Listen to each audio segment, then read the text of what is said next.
감사합니다. 하나님의 말씀은 마태복음 7장 15절에서 21절 말씀입니다. 마태복음 7장 15절에서 21절 말씀 제가 읽겠습니다. 거짓 선지자들을 삼가라. 양의 옷을 입고 너희에게 나오나 속에는 노략질하는 일이라. 그들의 열매로 그들을 알지니 가시나무가 포도를 또는 은근키에서 무화과를 따겠느냐. 이와 같이 좋은 나무마다 아름다운 열매를 맺고 못된 나무가 나쁜 열매를 맺나니 좋은 나무가 나쁜 열매를 맺을 수 없고 못된 나무가 아름다운 열매를 맺을 수 없느니라. 아름다운 열매를 맺지 아니하는 나무마다 찍혀 불에 던지느니라. 이러므로 그들의 열매로 그들을 알리라. 나더러 주여 주여 하는 자마다 천국에 들어갈 것이 아니요 다만 하늘에 계신 내 아버지의 뜻대로 행하는 자라야 들어가리라. 아멘. 할렐루야. 좋은 나무 열매란 제목으로 말씀을 드리겠습니다.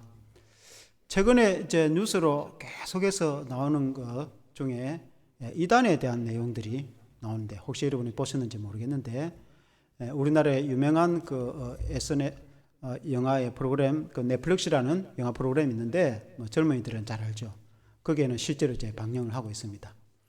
보면은 이단의 그 폐해가 얼마나 큰지 아주 다큐멘터리식으로 또 간증으로 이렇게 이제 하고 있는데 우리가 한때 코로나로 굉장히 힘들 때 대구의 신천지가 그들의 맹단을 숨김으로 인해서 빨리 즉각 조치를 하지 못해서 대구에 온 지역에 퍼지고 그리고 전국에 문제가 된 것을 온 국민이 다 알고 있습니다. 그래서 이단의 폐해가 얼마나 큰지 우리에게 잘 보여주고 있죠. 우리나라에 이단이 얼마나 많은지 한국의 기독교 인구의 10분의 1이 이단이라는 겁니다. 그래서 본인이 기독교라고 하는 사람 중에 그중에 10명 중에 1명은 이단이에요. 그래서 우리나라가 종교의 자유가 있다 보니 이단이 얼마나 이렇게 흥하는지 우리가 이제 잘 살펴봐야 할 것이다 이렇게 볼 수 있겠습니다. 이단이라는 말은 이제 다를 이 끝 단자 끝이 다르다. 중간에 비슷한 것 같은데 마지막이 이제 다르는 것이죠. 그래서 어떤 경우에 분간하기가 좀 힘들고 그렇습니다. 대개의 이단의 경우는 그들 교주가 스스로 메시아라고 그렇게 말을 하는 겁니다. 메시아, 그 구원자는 예수 그리스도 한 분밖에 없습니다. 예수 그리스도. 예수 그리스도께서는 나사렛 예수 그리스도 십자가에 죽으시고 부활하셔서 성천하시고 하나님 우편에 앉아 계시다가 마지막 때에 온 세상을 심판하러 오실 우리 구주 예수 그리스도 그분 한 분밖에 없습니다. 근데 대개 이제 이단들은 그 예수님이 재림하실 것인데 재림을 하면은 일시적으로 오셔서 온 세상에 종말 마지막 때에 심판을 하실 것이라고 성경에 말씀했는데 이미 재림주로 왔다고 그렇게 스스로 이렇게 다시 오신 예수다 이렇게 하는 경우가 이제 흔히 많이 있습니다. 다 거짓 선지자들입니다. 거짓 선지자들을 예수님이 조심해라 그렇게 말씀했습니다. 오늘 그 15절에도 보면은 예수님이 거짓 선지자들을 삼가라. 양의 옷을 입고 너희에게 나오나 속에는 노략질하는 이리다. 이리가 양의 탈을 쓰고 있다. 그렇게 주님이 표현합니다. 양은 온순하고 또 양은 성도로 비유하지 않습니까? 참 성도 혹은 참 선지자로. 그러나 실제로는 늑대 일인데 양을 해치는 일인데 양의 탈을 쓰고 온 모습으로 보아 겉으로는 양 같지만 실제로는 사람과 또 양떼를 해치는 일이라 이렇게 이제 예수님 비유로 말씀을 하셨는데 이 거짓 선지자가 있다는 거죠. 참 선지자는 하나님의 종으로서 하나님의 말씀을 증거하는 참된 종을 참 선지자, 구약이나 신약이나 참 선지자라고 합니다. 그러나 거짓 선지자는 하나님의 이름을 사용하지만 그러나 자신의 유익이나 탐욕과 이익을 위해서 사람들을 이용한다 이렇게 이제 볼 수가 있겠습니다. 그래서 거짓 선지자는 구약 시대도 있었고 또 예수님 공생애 시대나 초대교회 시대도 있었고 오늘날에도 여전히 있습니다. 그래서 한국에도 있고 세계에도 있고 거짓 선지자들은 늘 있었습니다. 그래서 우리 예수 믿는 성도가 그러면 참 선지자이며 참 성도인가? 그리고 이제 참 교회인가? 아닌가? 어떻게 그걸 분간할 수 있는가? 예수님이 아주 쉽고 간단하게 오늘 말씀을 전해 주셨습니다. 이 예수님의 말씀을 우리가 듣고 분간할 수 있는 지혜를 가지고 바른 믿음 생활을 해야 될 줄로 믿습니다. 첫째는 좋은 나무는 그 열매를 보면 알 수 있다고 했습니다. 열매는 그 나무가 열매를 맺게 되는 거죠. 그러나 나무 자체를 봐서는 이게 감나무인지 배나무인지 전문가가 아니면 잘 분간을 못할 경우가 많습니다. 그러나 열매가 맺히면 이게 배나무인지 감나무인지 사과나무인지 그걸 모르는 사람은 아무도 없습니다. 사과를 먹으면서 이게 배나무에서 열매를 맺었다고 누가 그렇게 말하겠습니까? 그래서 열매를 보면 아주 정확하게 분간할 수 있는데 16절에 예수님 말씀하시기를 그들의 열매로 그들을 알지니 가시나무에서 포도를 또는 엉겅퀴에서 무화과를 따겠느냐. 이 포도나 무화과는 아주 좋은 과실입니다. 유대에서도 무화과는 양식으로 사용하기도 하고 또 포도는 즙을 짜서 늘 음료수로 사용하는 아주 영양을 주는 좋은 그런 열매가 아니겠습니까? 그러나 가시나무가 그런 열매를 어떻게 맺겠습니까? 엉겅퀴가 어떻게 무화과 이렇게 열매를 맺을 수 있을까요? 아무리 거름을 많이 준다고 여러분 가시나무가 여러분 사과 열매를 맺겠습니까? 있을 수 없는 이야기죠. 그래서 어떤 나무인가 그럼 반드시 열매를 맺게 되어 있는데 그 열매를 보면은 알 수가 있다고 그렇게 이제 말씀하고 있습니다. 그 속에 오늘날 우리가 성도의 신앙, 우리가 이 생명의 말씀, 우리가 신앙을 볼 때에 그 속에 예수 생명이 없는데 어떻게 열매를 맺겠습니까? 그 속에 영생이 없고 생명이 없는데 그 열매를 어떻게 생명이 없는 나무가 열매를 맺을 수 있습니까? 맺을 수가 없는 겁니다. 그 속에 우리 안에 만일에 예수 생명이 있으면은 당연히 예수 생명의 열매를 맺게 되어 있는 것입니다. 그래서 그 안에 정말 예수 생명이 있는가? 그것이 이제 중요한 것이죠. 예수 생명이 없이 다른 거로 가득 차가지고 겉으로 모양은 교회같이 하고 있지만은 그게 어떻게 예수의 열매를 맺게 될 수 있겠습니까? 가시나무가 잘 가꾼다고 해서 여러분 사과나무가 사과 열매가 맺히겠습니까? 그 있을 수 없는 이야기지 않습니까? 사과나무가 이런 가시 열매를 맺히지는 않습니다. 그래서 성도는 성도의 열매를 맺게 되어 있고 또 구원이 없는 데서 구원이 나올 수가 없는 것입니다. 17절에 보면 주님이 이와 같이 좋은 나무마다 아름다운 열매를 맺고 못된 나무가 나쁜 열매를 맺나니 좋은 나무는 당연히 좋은 열매를 우리나라식으로 표현하면 감나무는 당연히 감나무 열매를 맺는 것이지 가시 열매를 어떻게 맺겠습니까? 우리나라 탱자나무 가시가 울타리하는 탱자나무 가시가 아무리 좋은 가시나무를 해서 거기서 사과나무나 감이나 배 열매가 맺히겠습니까? 그 있을 수가 없는 이야기 아니겠습니까? 그래서 그 열매로 분명히 나타나게 되어 있다. 그러면 그 열매는 무엇인가? 그 열매는 예수님을 믿어서 그 사람의 인격이 변화되어져서 그 사람의 삶이 열매가 되는 겁니다. 삶이. 그 사람의 삶을 보면은 알 수가 있는 것입니다.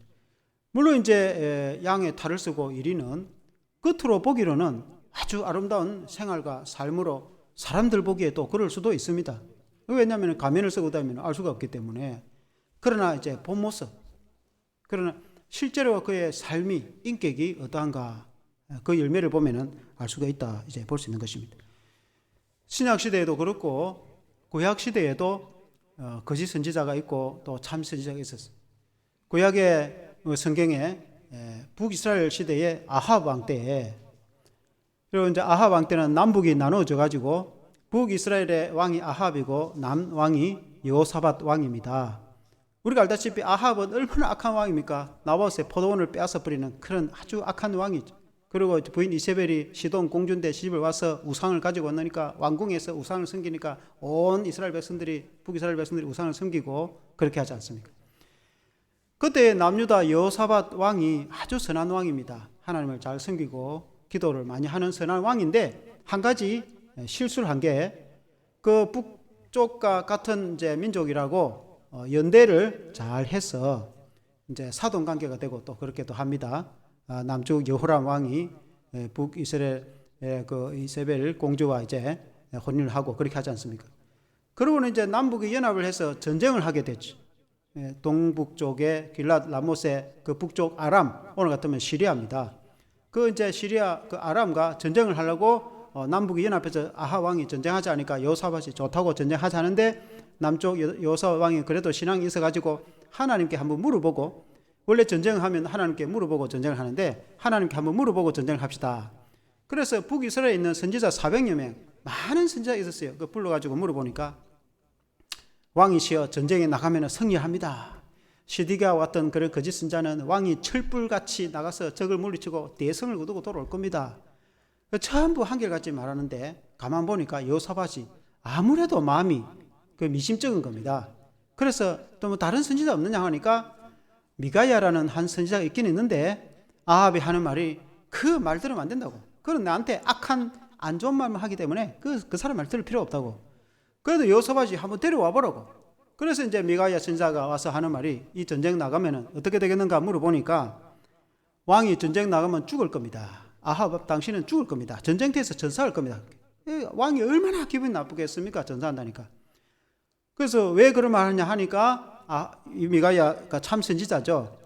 하나님이 천사들과 함께 회의를 하는데 하나님이 이 악한 아합이 어떻게 죽게 할까 하니까 한 영이 하나님 내가 내려가서 거짓 선지자 입에 거짓말을 하게 해가지고 아합이 그 말을 따르게 해서 죽게 하겠나이다 하니까 하나님이 허락을 했어요.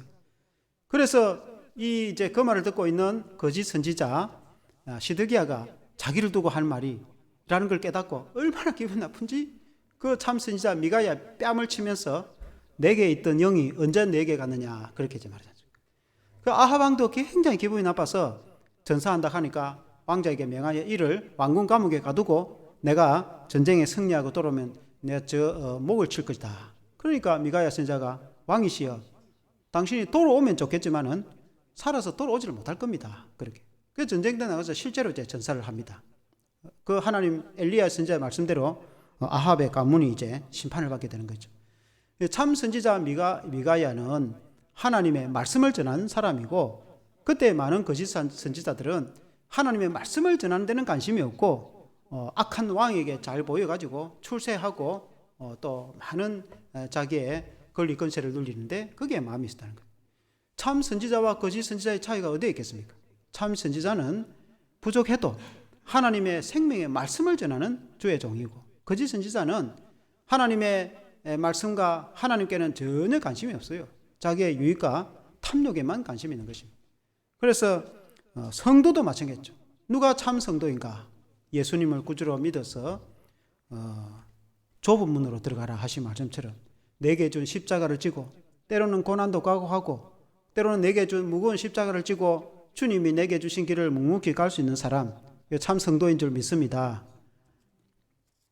그래서 이 고대 구약 시대에나 오늘날에도 여전히 참 선지자와 거짓 선지자가 있고 또 참된 성도가 있고 거짓 성도가 있는 줄로 믿습니다.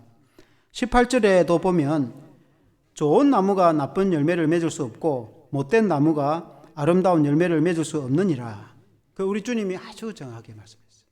오늘 우리 성도로 비유한다면 우리가 예수님을 믿어서 우리 모든 죄가 용서받아서 우리가 예수님을 구주로 믿기 때문에 하나님의 약속의 말씀대로 하나님의 자녀가 되어서 좀 부족하지만은 허물과 또 실수가 많지만은 그래도 하나님을 섬기려고 그래도 예수 잘 믿어보려고 성실하게 살아가는 성도가 여러분 참 성도가 아니겠습니까?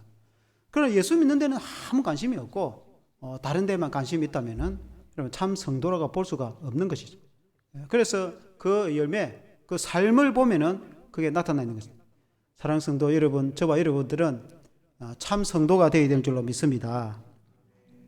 두 번째는 우리는 좋은 열매 맺는 나무같이 되어야 됩니다. 나무가 열매를 맺으면 사과나무는 사과 열매를 맺을 것이고 배나무가 배 열매를 맺는데 좋은 열매를 맺게 된다 이 말이죠. 물론 이제 어떤 나무가 되어야 되느냐? 가시나무와 은근기 같이 구원도 없고 생명도 없는 그런 예수 생명도 없는 예수님도 믿지 않고 구원을 받을 수 없는 거죠. 그 아무리 착하게 산들 아무리 노력을 한들 가시나무가 사과나무 열매를 맺을 수가 없어요.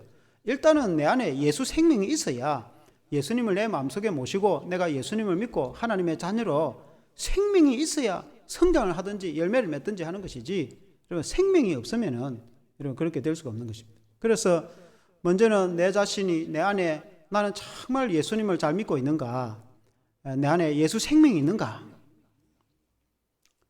대령제 아시겠습니까? 예수님을 믿고 있습니까? 예수님이 정말 내 마음속에 예수가 계신가? 내 안에 예수가 있는가? 그것이 제일 중요하죠. 베드로의 고백처럼 마태복음 16장 16절에 보면은 주는 그리스도시요 살아계신 하나님의 아들이시니다, 그렇게 말하지 않습니까? 가이사라에 가서, 가이사라는 갈릴리 북쪽 도시인데 그 로마 황제, 세상 사람들은 시저라고 하죠. 성경에 가이사 시저를 위해서, 그 로마 황제를 위해서 건설한 도시가 있는데 가이사라 시저라는 가이사라 도시입니다. 그건 황제를 신으로 섬기는 그 도시에서 예수님이 누가 왕인가, 예수님.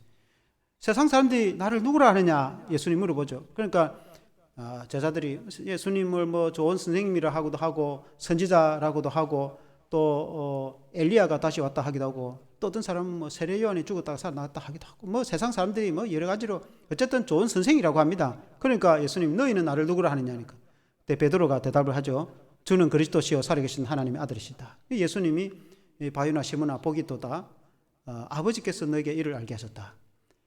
우리가 예수님을 믿고 예수님을 고백하는 그것이 이제 우리의 신앙인데, 예수님을 내 마음속에 구주로 믿어서 내가 하나님의 자녀가 되는 것, 그것이 이제 구원인 거예요. 출발이다 말이에요. 그것이 이제 어린아이가 자라듯이 거기서부터 믿음이 자라가는 거죠. 어린아이가 생명이 있어야 자라가는 것이지, 생명이 없는데 어린아이가 자랄 수 없어요. 나무가 살아있어요. 나무가 움직이지 않지만 그래도 살아있는 생명이 있지 않습니까? 나무가 생명이 있어야 성장하는 거지, 나무가 생명이 없으면 자랄 수가 없는 거죠. 그 생명은 예수님을 내가 구주로 믿는가, 그것이 중요한 것이죠. 교회를 아무리 오래 다니도 그 속에 예수님을 안 믿으면은 아무 의미가 없는 거 아닙니까? 생명도. 그런데 그때에 이 말씀을 하실 때에 예수님 당시에 서기관과 바리새인들, 당시에 그 서기관과 바리새인들 외식하는 자들이라고 예수님이 책망을 많이 하시죠. 그 사람들은 구원과 생명이 없었어요. 그 사람들은 종교 생활은 아주 엄격했습니다. 주일 성수를 엄격하게 하고 11조를 엄격하게 내고, 그리고 일주일에 금식도 하고 막 철저히 하나님의 계명과 말씀을 지키면서 엄격히 살았는데 그 속에는 생명도 없고 구원도 없고, 그러니까 오늘 우리식으로 말하면 구원도 없다 이 말이에요. 왜 그렇게 될 수 있느냐? 그 사람들은 예수님을 믿지를 않았다 이 말입니다. 그러니까 하나님 아버지의 뜻은 하나님 아버지께서 보내신 하나님의 아들 예수 그리스도를 믿어서 구원 얻는 것이 하나님의 뜻인데, 그 아들을 거부한다는 것은 곧 하나님을 거부한, 아버지를 거부한다. 똑같. 아들을 영접한다는 그것은 곧 하나님 아버지를 영접하는 똑같은 의미입니다. 그러니까 우리가 봐서는 아들을 거부한다는 거 봐서는 그 속에 실제로는 하나님을 믿고 싶은 마음이 하나도 없는 거예요. 그러니까 종교적으로 거기에서 나오는 엄청난 이득과 엄청난 권리, 당시의 기득권을 그걸 누리고 유지하고 떵떵거리고 살리는 데 관심이 있었지, 하나님을 경외하고 섬기는 마음에는 아무 관심이 없었어요. 그러니까 예수님 볼 때는 그 속에 생명도 없다 이 말입니다. 종교생활을 그렇게 엄격히 했음에도, 그렇게 성전에서 그들이 살았음에도 불구하고 구원도 없었다 이 말이에요. 예수님이 하신 말씀이 그런 의미입니다. 오늘날에도 이단들도 초대교도 마찬가지고, 그런데 아예 예수님을 안 믿는다 그러면은 이제 뭐 구원도 없는 걸 알겠는데, 오늘날 이단들은 예수님을 믿는다고 말하는 거예요. 그게 이제 헷갈리는 거예요. 예수 믿으면 구원이 있지 않은가? 그럼 말은 예수님 믿는다고 하는데 그 삶은 또 아니다 말입니다. 그러면 대개의 경우에 그들 교주를 다시 오신 메시아라고 믿는 거예요. 그러니까 성경 공부를 우리같이 신구약 성경 공부를 쭉 해나가다가 마지막에 그들의 교주를 재림하신 예수라, 그게 끝이 다르다 이 말이에요. 만약에 예수님이 이 땅에 오시면 이제 세상이 끝인 거죠. 우리가 천국 가든지 안 믿는 사람은 지옥 가든지 세상이 종말이고 심판이고, 그리고 그 다음에 새하늘과 새 땅이 이르든지 세상이 끝이 나는 거지. 아직 세상이 끝이 아니고 진행되고 있는데, 예수님이 다시 오시면 모든 세상은 종말 끝이다 이 말이에요. 예수님이 그렇게 말씀했다면 요한계시록에도. 그 예수님 세상은 끝 안 났는데 예수님이 다시 오신 예수라 하니까 그 거짓말 아닙니까? 그러니까 다 우리도 예수 믿는다는 거예요. 다 이단도 다 예수 믿는데 마지막에 자기들의 그 교주가 예수라 이래 부르는 거죠. 그게 얼토당토 안 하는 거죠. 그러니까 이제 우리가 볼 때는 예수 믿으면 구원 받는데, 예수 안 믿으면 어떻게 하든 구원 못 받죠. 반드시 예수님을 믿어야 구원을 받는데, 근데 예수를 믿나 하니까 헷갈리잖아요. 근데 알고 보니까 예수를 잘못 믿고 있는 거다. 엉뚱하게 믿고 있다 이 말이에요. 초대교회 시절에도 이단이 있었어요. 가장 대표적인 이단이 영지주의입니다. 영지주의는 영적인 지식이라는 그런 의미인데, 니골라당이라고도 합니다. 요한계시록. 이 사람들은 예수님을 믿는다는 거예요. 그래서 예수님의 십자가를 통해서 우리 모든 죄를 다 용서해 주시다는 거예요. 그래서 예수님을 믿어서 이미 다 구원을 받았어. 그러니까 어떻게 살든 이미 다 구원을 받았고 결국은 천국 가는 거 아니냐. 그러니까 이미 예수님이 우리 죄를 다 용서해 주시고 이미 우리를 구원해 줬으니까, 그 다음에 그 이후에는 어떻게 살든 결국은 천국 가고 구원 받는다. 그 구원 받을 테니까 그 이 세상에 아무 데나 살아도 괜찮다는 거예요. 이 세상에 어떻게 살든 결국은 구원 받는다. 그게 이단이다 말입니다. 성경에 절대로 그렇게 가르치지 않아요. 만약에 정말 예수님을 믿는다고 하면은, 나 같은 죄인을 위해서 예수님이 이 땅에 사람이 되어 오셔서 십자가에 죽으시고 피 흘려 주셨어요. 본체 하나님이신 그분이 인간이 되어 오셔가지고 그 살찌지고 피 흘려서 우리 모든 죄를 다 용서해 주셨다. 그러면 얼마나 감사한지, 우리가 철저히 회개하고 예수님을 잘 믿고 어떻게 하면 주님 말씀대로 살고자 노력하고 살아가다가도 또 이제 우리가 연약하니까 때 실수하면 그 깨달아지면 하나님께 또 회개하고 또 더 주를 잘 믿어보려고 애를 쓰고 더 어떻게 죄를 멀리하고 또 어떻게 주님을 잘 섬기고 우리가 하나님께 예배드리고 믿음 따라 살려고 발버둥을 치는 게 그게 성도의 본 모습 아닙니까? 성도의. 당연히 성도가 그렇게 해야 되는 것이, 나는 이미 구원받았으니까 내 마음대로 살아도 결국은 나는 천국 갈 테니까 아무데나 살 거다. 그게 구원파입니까? 구원파. 옛날에 몇 년 전에 세월호 사건으로 얼마나 수많은 학생들이 죽어서 우리나라 문제가 됐는데 그게 구원파예요. 구원파는 예배도 안 드리고 이미 구원받았는데 예배 말 드릴 거, 그 예배도 없고, 그러니까 이미 다 구원받았다니 그게 구원파인 거예요. 그 사람들 하는 말은 예수 믿는다는 거예요. 그럼 기독교인이 헷갈리잖아요. 예수 믿으면 다 구원받는데, 예수 믿으면 다 천국 가고 예수 안 믿으면 구원 못 받고, 예수 믿으면 다 구원 받는다고 우리가 교회에서 가르치는데 예수 믿는다는 거야. 그걸 믿는 줄 알고 있지만 알고 보니까 잘못 믿고 있는 겁니다. 예수님이 그렇게 가르치지 않았다 이 말입니다. 그러니까 예수님을 믿어도 제대로 믿어야 되는데 오늘날 이단이 그렇다. 그러니까 이단이 헷갈리는 거예요. 자기들도 예수 믿는다 하니까 얼마나 헷갈리는 거예요. 이 성경 가지고 공부를 하니까 얼마나 헷갈려요. 그러니까 초신자가 알 수가 없어. 초신자들 이게 이단인지 정통교회인지 알 수가 없는 겁니다. 그러니까 신학을 한 사람들은 딱 들어보면은 대변화 표가 나잖아요. 교회 오래 다닌 사람들은 딱 대충 안단 말입니다. 영적으로 표가 난단 말입니다. 그러니까 전문가, 목회자나 그리고 교회 오래 신실하게 신앙생활한 그 선배들한테 물어봐서 이렇게 신앙생활을 해야지, 초신자가 아무 때나 성경 공부하러 온다고 오라는다고 가면은 그 정통으로 가르치는 데인지 이단인지 어떻게 알겠습니까? 그리고 교회의 허락도 없이, 담임 목사 허락도 없이 어디 가서 성경 공부하면 안 돼요. 어디 가서 말씀을 잘못 배우면은, 밥을 잘못 먹으면 그게 큰일 나듯이 담임 목사 허락 없이, 그리고 교회 안에서 성경 공부 프로그램이 많은데 교회 안에서 배우면 되지 딴 데 가서 할 필요가 없는 거죠. 딴 데 이런 걸 물어본다, 누가 나보고 성경 공부한다, 반드시 담임 목사한테 이야기해야 돼요. 어디 누가 내보고 성경 공부 하자 한다, 어디 가서 성경 말씀 배우자 이렇게 말을 하는 순간 딱 들으만 났고, 누가 언제 어디서 어떤 사람이 그런 말 하더라는 걸 대체적으로 이단이 그러지. 정통 교회 다니는 사람이 너무 교인 보고 성경 공부하라고 하는 교회는 하나도 없어요. 상대방 교회 다니는 허락도 없이 자기가 너무 교회 교인 보고 성경 공부하자, 그러면 그 양을 빼앗아가는 그 양 도둑이지 그 교회라고 할 수 있습니까?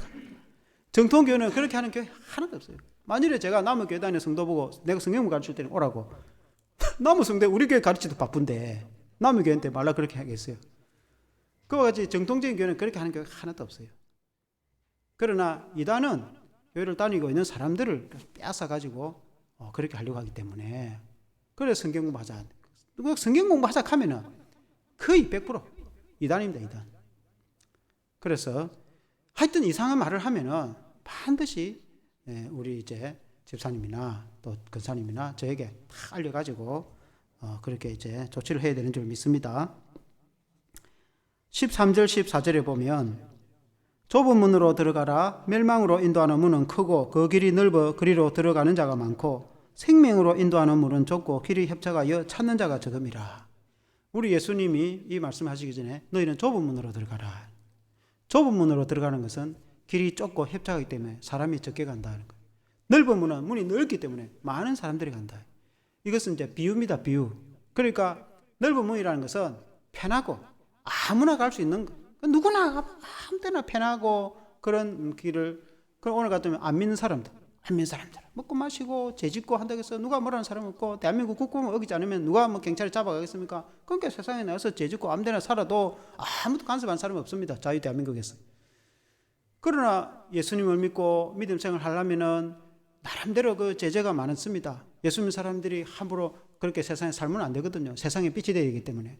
그리고 또 주일날 와서 예배도 드려야 되고 성경 공부도 해야 되고 그야말로 어찌 보면은 그러나 우리의 내적으로 우리의 마음에는 예수님을 믿기 때문에 성령으로 즐겁고 기쁘고 그렇지만은 그러나 행동에 많은 제약을 받죠. 그 좁은 문을 들어가는 거다 말이에요. 구원받는 성도가 가는 길은 좁은 문으로 들어가는 것과 같다면 비록 힘들고 어려워도 구원의 길이다 이 말이에요. 그러나 구원받지 못한 멸망의 길은 세상 사람들이 자기 마음대로 교회 다니는 사람이 세상 사람들처럼 넓은 문으로 자기 마음대로 편하게 죄짓고 온 세상에 자기 마음대로 다니면은 그 참된 성도로 갈 수 있겠습니까? 참된 성도는 스스로를 절제하고 하나님 말씀을 지키고 예수님을 믿어서 믿음과 신앙을 따라서 살려고 애를 쓰고 헌신과 최선을 다하고 그 좁은 문을 들어가는 마음으로 우리가 내게 준 십자가를 지고 때로는 고난을 각오하고 그 헌신으로 주를 섬기면서 믿음으로 신앙생활을 하는 그것이 길이 좁아서 좁은 문이 아니고 그게 힘든 여정 같은 길이기 때문에 좁은 문이다. 교회는 누구나 열려 있는 거죠.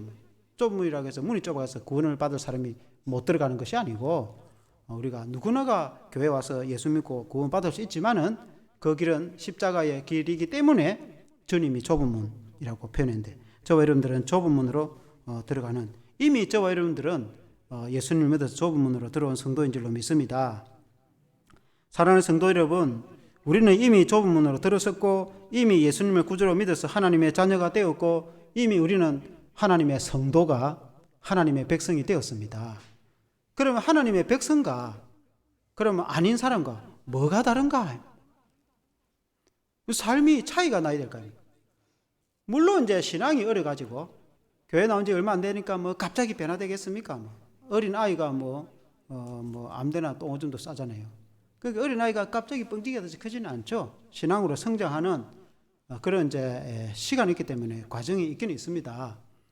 그러나 우리가 믿음 생활을 하고 예수 믿는 성도가 그러면 구원도 없는 세상 사람과 또 결국 구원받지 못하는 이단과 우리가 뭐가 다른가? 뭔가 다른 면이 있어야 삶이 똑같으면은 뭐 너나 우리나 뭐 별 차이 이렇게 말하지 않겠습니까? 그 뭔가 달라야 되는 거 아니겠습니까? 뭐가 다른지. 그 우리가 어느 정도 다르냐? 우리가 예수님을 믿어서 이미 구원을 받았으니까 우리가 예수님 믿어서 예수님이 우리에게 주시는 열매를 맺어야 되는 거예요. 열매. 배나무는 당연히 배에 열매를 맺어야 되고 사과나무 같으면 나는 사과나무다. 나는 가시나무가 아니고 사과나무다. 그럼 사과 열매를 맺어야지. 마른 사과나무를 하는데 사과 열매가 없다. 그러면 그 무슨 나무가 뭔 필요 있습니까? 농부가 거름을 많이 주가지고 그리고 뭐 땅을 좋게 부드럽게 해가지고 나무를 크게 키웠는데 사과나무를 정성껏 돈을 많이 들여가지고 아주 노력을 해가지고 사과나무를 키워놨는데 사과 열매는 하나도 없다. 그럼 농부가 어떻게 하겠어요? 나무 잘라내봐야지. 그럼 나무가 뭔 필요 있어요? 그걸 잘라가 불 떼든 해야지. 그렇게 엄청난 돈을 들여가지고 노력을 해가지고 땀 흘려 농부가 하는 이유는 사과 열매를 거두려고 나무를 키우는 거 아니겠습니까? 그러니까 저와 여러분들이 나는 이제 유대인식으로 하면은 무화과 나무고 그렇게 하지만 우리나라도 무화과 나무 있지만은 흔히 이제 우리가 알아듣기 쉽게 사과 나무나 배나무를 할 때 우리는 가시나무가 아니고 엉겅퀴가 아니고 사과나무, 배나무처럼 좋은 나무다. 우리가 예수를 믿어서 하나님 자녀가 돼서 우리는 좋은 나무다. 그러면 좋은 나무 열매를 맺어야 되는 거죠. 저와 여러분들이. 그 무슨 열매를 맺으라는 말인가, 목사님? 우리는 예수님을 믿어서 성령의 열매를 맺어야 돼. 성령의 열매. 예수님을 내 마음속에 모시면은 이제 우리 말씀처럼 표처럼 성령의 열매, 성령의 충만의 열매를 맺게 되는 거예요. 사랑과 희락과 화평과 오래 참과 자비와 양성과 충성과 온유, 그 절제의 마음이 내 마음에 가득 차게 되는 거예요. 내가 내 마음에 예수로 가득 차면은 예수님의 성령이 내 마음에 가득 차서 이 열매로 가득 차게 되는 거예요. 그 사람을 딱 봤을 때, 이 교인을 딱 봤는데 사랑이나 온유함이 가득 차 있다. 그 사람이. 이 사람이 성령이에요. 예수 믿고 교회 다니는데 이런 모습이 하나도 안 보인다. 그게 곤란한 거죠, 그러면. 몸만 교회 다니는 거지 전혀 그 속에는 신앙의 열매가 없는 거예요. 그러니까 이 말이 어려운 것 같지만 실제로 어려운 건 또 아니잖아요. 그러니까 그 성도를 보면은 딱 예수님 같이 보인다. 그 성도를 보면은 얼마나 부드럽고 친절한지 사랑이 충만해가지고 막 사랑이 철철 흘러 넘친다. 아무 것도 없는데 처음 봤는데도 그렇게 사랑이 넘치고 이렇게 하는 것이 그 속에 그 마음에 그 삶과 말과 행동에 나타나게 돼 있는 거예요. 나타나게. 안 나타난다. 그럼 그 신앙에 이제 문제가 있단 말입니다. 우리가 신앙의 열매를 맺고 다른 사람 보고 우리가 참된 교회고 그거 아니다 이렇게 말해야지. 나는 전혀 열매도 없고 이런 모습도 없고 변화도 없고 상대방이 잘못했다. 상대방이 볼 때 너가 잘못했다 이렇게 말하겠죠. 그래서 우리가 성령의 열매를 맺는 성령의 열매. 사랑하는 성도 여러분은 성령의 열매를 얼마나 맺고 있습니까? 정말 내 마음속에 사랑이 넘치고 기쁨이 넘치고 평안이 넘치고 은혜가 넘치고 내 마음속에 가득 차는 넘치는 걸 느끼느냐. 이걸 알아야죠. 이 열매가. 중요한 거는. 이단이고 아니고 교회를 다니고 안 다니고 그 사람 문제고 중요한 거는 우리가 문제인 거야, 우리가. 교회 다니는 우리가. 나는 얼마나 좋은 열매를 많이 맺고 있느냐. 나는 사과나무고 나는 좋은 배나무인데 그럼 사과하고 배나무를 열매를 얼마나 좋은 열매를 이렇게 맺고 있느냐. 내 마음속에 기쁨이 충만한가. 예수 때문에 좋고 예수님 생각만 해도 좋고 삶이 힘들고 어렵고 고통스러워도 예수님 생각하면 힘이 나고 용기가 생기고 믿음이 은혜가 생기고 이런 그런 게 있습니까?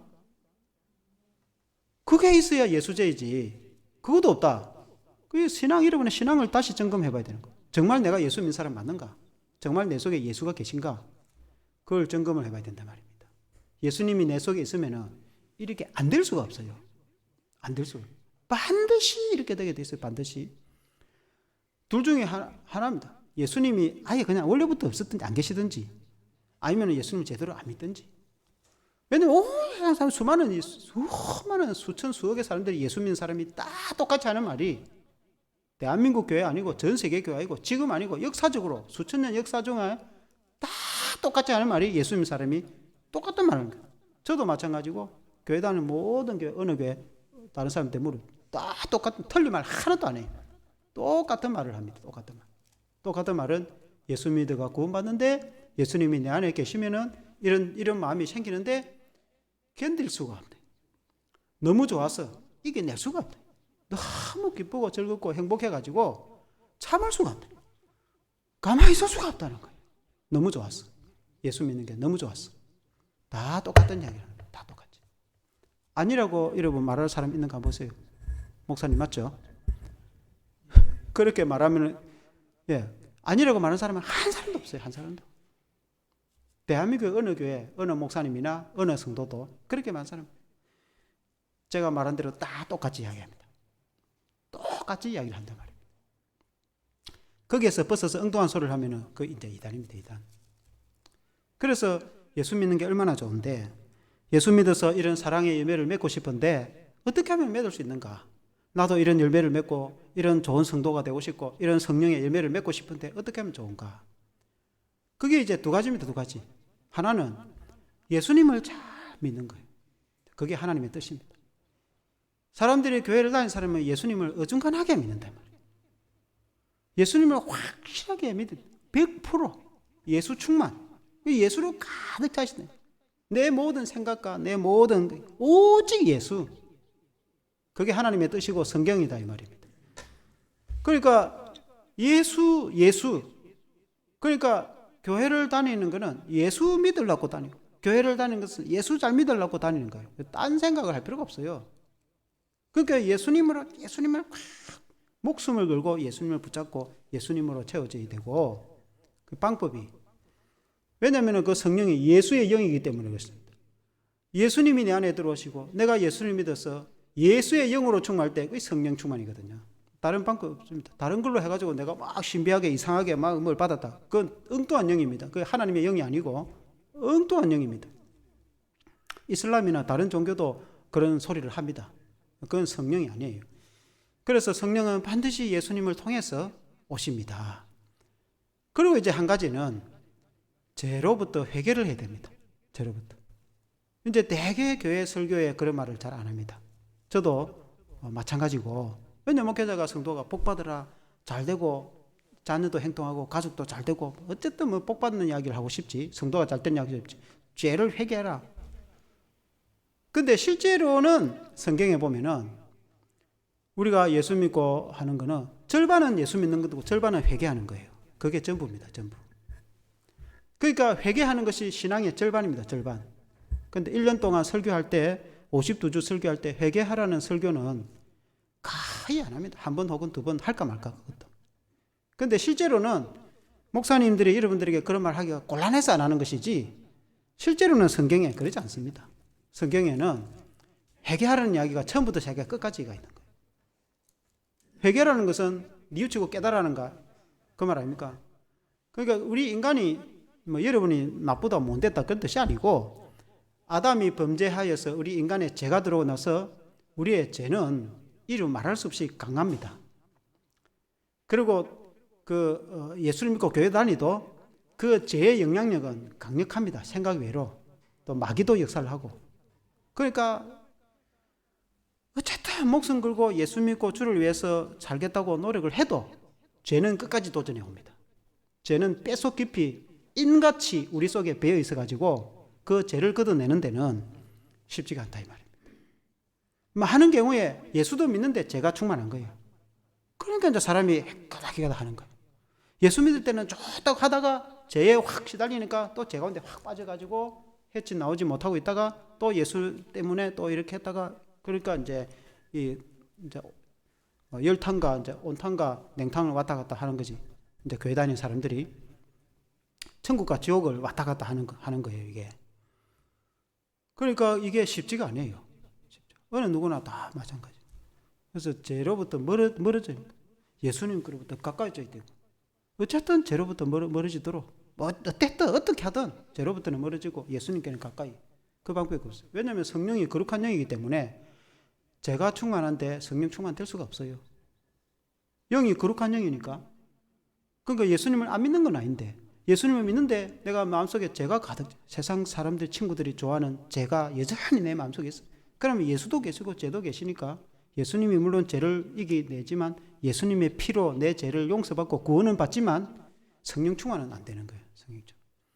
예수님이 십자가에 살찌으셔가지고 그 피로 내 죄를 용서는 해주고 구원은 해주지만 내가 성령 충만을 받아가지고 즐겁고 기쁘고 능력 있고 은혜 충만한 그런 삶은 될 수가 없어요. 왜? 죄가 있기 때문에 그렇단 말이에요. 그래서 그릇이 있다면 그릇에 전에 한번 설명한 것처럼 오물이 있다. 그 음식을 먹다 남은 찌꺼기 있다. 그러면 설거지할 때 그걸 다 버려야 되지. 그걸 버리가 싱크대 해갖고 하든지 어디다가 쓰레기통에 다 버리고, 그리고 이제 씻어내가 퐁퐁으로 깨끗이 씻어가지고 물로 깨끗이 헹궈갖고 바짝 말려가지고 그 다음에 이제 밥을 담든지 국을 담든지 해야 되지. 오물이 있는데 음식을 또 담아 버리면은 이렇게 어떻게 먹어요? 우리가 그릇을 비한다면 내 자신을 비워야 되는 거예요. 죄를 비워야 되는 거예요. 하나님이 싫어하는 거예요. 또 비우고 또 비우고 또 비우고 또 비우고 끝까지 비우고 또 비우고 그리고 예수님을 가까이, 어떻게 하면 예수님을 가까이, 또 가까이. 그렇게 했을 때 성령 충만이 되는 거예요. 그런데 대개의 경우는 사람들이 그렇게 하지 않는 경우, 우리 교인들은 안 그럴 거라고 생각하는데 많은 경우에 어쨌든 예수 믿는 이것만 생각하고 죄를 회개하는 데서는 별 생각을 안 하는 거예요. 그게 이제 문제다 말입니다. 그게. 그러니까 그렇게 되면은 아까 말한 대로 성령 충만했다가 팍 죄에 빠졌다가 성령 충만했다가 죄에 팍 빠졌다가, 그러니까 본인도 헷갈려. 그래서 쉽지는 않지만은, 이게 쉽지는 않아요. 쉽지는 않지만은 어쨌든 죄를 멀리하고, 그게 쉽지 않습니다. 여러분 시시하게 보면 안 됩니다. 죄는 여러분의 생각보다 훨씬 강합니다. 마귀의 능력은 우리보다 훨씬 강합니다. 여러분 천사와 싸워 이길 수 있겠습니까? 여러분이 스스로 죄와 싸워 이길 수 있겠습니까? 못 이깁니다. 여러분이 마귀와 싸워 이길 수 있습니까? 못 이깁니다. 예수님을 붙잡고 의지할 때 이길 수 있습니다. 죄도 예수님을 붙잡고, 예수님 나는 안 됩니다. 사도 바울 고백처럼 예수님 붙잡으면은 예수님 이기게 해주십니다. 그게 신앙입니다. 스스로 본인이 이겨보겠다, 안 됩니다. 불가능합니다. 여러분 죄를 시시하게 생각하면 안 됩니다. 그래서 어쨌든 우리의 희망과 소망은 예수님을 다 붙잡으면은 예수님이 우리에게 생명의 열매, 성령의 열매를 이렇게 맺히게 해 주십니다. 이제 한 가지 말씀으로 이제 정리를 하기로 하는데, 결론적으로 생명이 있는 자는 열매를 맺겠죠. 농부가 이렇게 나무를 가꾸는 거 보면은 이렇게 과지를 치가지고 필요 없는 거는 잘라내 버리고, 거름을 많이 주가지고 북 돋고, 그리고 햇빛을 쫙 주고 물을 많이 주가지고, 그래가지고 열매가 다 맺어요. 나무, 배나무든 사과나무든. 여러분 저희 금산에 넘어가는데 농사 짓는 거 한번 보세요. 그 어떻게 열매를 맺히는지. 가지를 잘라낸다는 것은 필요 없는 거는 다 잘라내야 되는 거예요. 세상에 온갖 오만 생각들, 그 필요 없는 제약이나 필요 없는 것들은 너무 복잡하게 생각하면 안 돼요. 그러면 그 열매를 이것도 못 맺고 저것도 안 되고 안 돼요. 그거 다 잘라내. 꼭 필요한 것만 남겨놓고, 세상의 염려나 걱정이나 죄악이나 온갖 것들 다 잘라내고, 그 농부가 가지를 잘라냅니다. 농부가 가지를 잘라내지 그냥 하지 않아요. 온갖 가지가 따인대로 그렇게 하지 않아요. 필요 없는 가지 싹 다 잘라냅니다. 꼭 필요한 게 남겨놓고, 그래 그게 좋은 가시를 맺거든요. 그 다음에 거름을 많이 줍니다. 거름과 비료를 요새는 좋은 비료가 있어요. 비료를 그 영양이 공급이 빵빵하게 되잖아요. 영양 공급. 그게 우리는 성경 말씀, 하나님 말씀, 하나님의 말씀으로 이렇게 영양 공급을 받아야 되죠. 그리고 농부가 햇빛이 잘 들어오도록, 그리고 물을 비가 오거나 안 오면 물을 주가지고, 그게 영양 공급도 되고, 그 하나님의 은혜, 결국은 하나님의 은혜. 햇빛은 우리가 어떻게 할 수 있는 건 아니잖아요. 우리가 할 수 없는 게, 내가 노력으로 안 되는 거, 그거 다 하나님의 은혜. 하나님이 내게 하나님의 은혜를 기대해야 되는 거예요. 왜냐하면 하나님 우리를 사랑하시니까 하나님의 은혜를 기도하고. 그래서 농부가 그렇게 해서 나무 가시를 맺히는 것처럼 우리 자신이 그런 좋은 나무가 돼가지고, 첫째는 구원 없는 나무가 되지, 구원도 안 되는 가시나무 은근기 같은 거는 그 일수가 없는 기고, 좋은 나무 맺는 것처럼 예수님을 믿는 거 아니겠습니까? 잘 믿어. 이왕 예수를 믿으면 잘 믿어가지고, 그래서 믿음에 좋은 열매를 맺을 때 방금 농부의 것처럼 여러분 잘 관리를 해서, 내 자신을 잘 관리해서 믿음에 좋은 열매를 맺는 저와 여러분 되시기를 주 이름으로 축원합니다. 이 시간 우리 한번 조용하게 통성기도라고 해요. 통성기도는 소리 내서 하는 기도인데 크게 고함치지 말고 그냥 작은 소리로 이렇게 통성기도로 하나님 앞에, 하나님 나도 좋은 나무가 되고 좋은 열매를 맺게 해주세요. 그렇게 위해서는 내가 예수님을 잘 믿고 예수님의 성령의 열매를, 이런 아름다운 열매를 잘 맺게 해주세요. 한번 간단히 기도합시다. 같이 기도하겠습니다. 하나님 아버지 감사합니다. 우리가 좋은 나무가 되게 해주시고 좋은 열매가 맺게 해주시옵소서. 하나님 아버지, 이 세상에는 좋은 나무가 있고 또 그렇지 못한 나무가 있듯이 아버지 하나님, 좋은 나무는 좋은 열매를 맺는다고 했습니다. 하나님, 그것은 우리가 예수님을 믿어서 하나님 아버지 구원받는 성도인 줄로 믿습니다.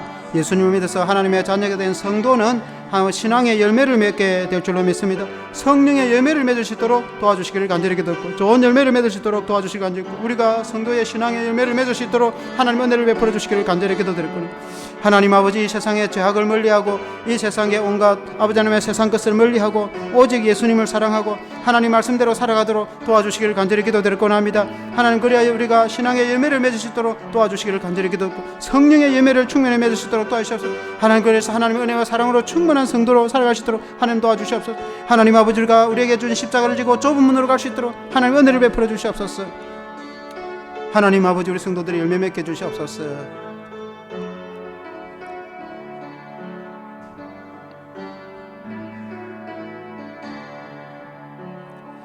하나님 아버지, 오늘 예수님이 비유로 말씀하심처럼 좋은 나무는 좋은 열매를 맺고 좋지 않은 나무는 나쁜 열매를 맺는다고 말씀하고 있습니다.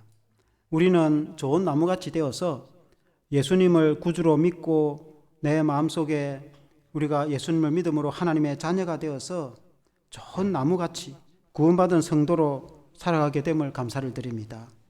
하나님 아버지, 이왕 우리가 예수님을 믿어서 하나님의 성도로 살아갈 때에 우리가 신앙의 열매를 맺기를 원합니다. 성령의 열매를 충만하게 맺게 하여 주시기를 간절히 기도드리고 원합니다. 우리가 예수님을 정말 사모하고 십자가를 통해서 나를 구원해 주신 그 예수님을 믿고 또한 주님 말씀대로 우리가 신앙을 따라 살아갈 때에 때로는 십자가를 지고 힘든 여정이라도 인내하고 살아가며 또 세상의 죄악을 멀리하고 세상의 염려나 걱정이나 세상 것들은 멀리하고 더 주님을 가까이하고 믿음과 신앙을 따라 살아갈 때에 우리 주님이 우리에게 은혜로 충만하게 해주셔서 성령의 충만한 은혜를 베풀어 주시고 성령의 열매를 맺게 해주시옵소서.